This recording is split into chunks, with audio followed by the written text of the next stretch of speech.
bien, en 2013, on va fêter le bicentenaire de la naissance de Verdi, Giuseppe Verdi, et Wagner, Richard Wagner, qui sont les deux figures principales de l'histoire de l'opéra européen. Voilà.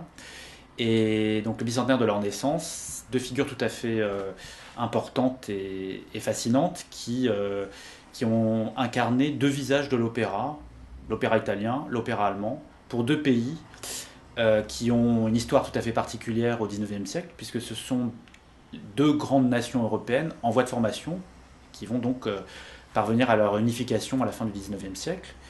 Et ces deux nations ont donné à la musique un rôle tout à fait fondamental, un rôle d'identification.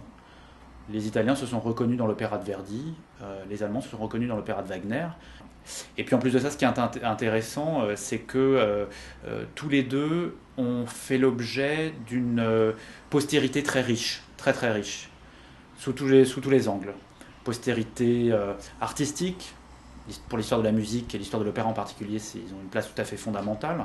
Ce sont les deux références par rapport auxquelles on se prononce quand on est compositeur d'opéra au XXe siècle. À travers tous les arts, la littérature, le cinéma, la peinture, figure tout à fait essentielle. Et puis aussi en termes idéologiques ou politiques, ou en termes d'histoire des idées en général, quelle que soit d'ailleurs la forme que cela a pu prendre. En tous les cas, pour tous les deux, ça a pris une forme particulière qui est celle de la récupération par un totalitarisme, puisque Verdi a été récupéré par le fascisme italien et Wagner par le nazisme.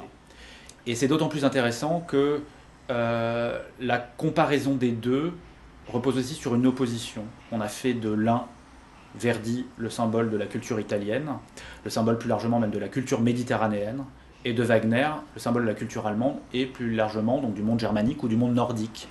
Et donc on a vu deux incarnations antithétiques et complémentaires du génie européen. Voilà, donc ce qui est intéressant, c'est la comparaison, l'opposition, la postérité. Et comment donc, en l'occurrence pour le festival transversal cinématographique, comment ça puisse s'incarner aussi au cinéma. Sì, l'ho già in cor, dunque attenti. Sì,